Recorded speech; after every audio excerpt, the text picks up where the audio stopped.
3 तरीके की थेरेपी होती है होम यूज में, ठीक है ना। अब कंपनी की तरफ से जो दूसरा प्रोसेस होम यूज का होता है, तो पीआरडी मशीन के द्वारा होम यूज में 3 तरीके की थेरेपी होती है। कितनी तरीके की? 3 तरीके की। पहली होती है 15 पॉइंट की। कितने पॉइंट की? 15 पॉइंट। दूसरी थेरेपी होती है पार्ट थेरेपी। कौन सी? Part therapy. तीसरी थेरेपी कौन सी होती है? Lab therapy. कौन सी? लैब थेरेपी होती है तीसरी थेरेपी, ठीक है ना। लेकिन प्रत्येक थेरेपी में 1.5 घंटे का समय लगता है। कितना लगता है? 1.5 घंटे का समय लगता है। एक थेरेपी 1.5 घंटे में कंप्लीट हो पाती है, जो कि सेंटर में संभव नहीं हो पाती।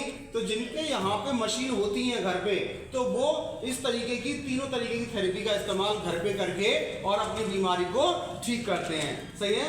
किसी को ज्यादा डोज की जरूरत होती है, सही ना। किसी को कैसी थेरेपी की 15 पॉइंट की, किसी को पार्ट थेरेपी की, किसी को लैब थेरेपी की जरूरत होती है। तो इसके बारे में पहले जानकारी होना भी जरूरी है। क्या जरूरी है? जानकारी होना भी जरूरी है, ठीक है। तो चलिए जानकारी सुनेंगे। 15 पॉइंट की थेरेपी की जानकारी चल रही है अभी। कौन सी? 15 पॉइंट की थेरेपी की जानकारी चल रही है अभी, ठीक है ना। तो 15 पॉइंट में जो पॉइंट लगाते हैं, सही है ना, पीआरडी मशीन के द्वारा, वो किसके द्वारा? रोलर के द्वारा। किसके द्वारा? रोलर के द्वारा 15 पॉइंट लगते हैं रीढ़ की हड्डी पे।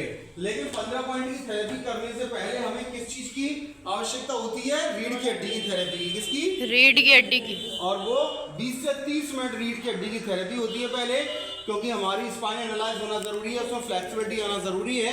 और जब 20 से 30 मिनट की बेसिक थेरेपी हो जाती है, उसके बाद शुरू होती है 15 पॉइंट की थेरेपी। कितने पॉइंट की? 15 पॉइंट की थेरेपी। और 15 पॉइंट की थेरेपी करने के लिए हमें आवश्यकता पड़ती है किसकी?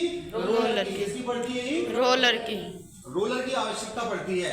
और रोलर की आवश्यकता पड़ती है, तो पहला पॉइंट हम कहाँ लगाते हैं? कमर पे। कहाँ पे? कमर पे। अब ये पॉइंटों से क्या होता है? अलग अलग तरीके की जो बीमारियां होती हैं वो ठीक होती हैं, ठीक है ना। अब ये कौन से पॉइंट से कौन सी बीमारी ठीक होती है, ये भी आपको अब जानकारी मिलेगी, ठीक है ना। चलिए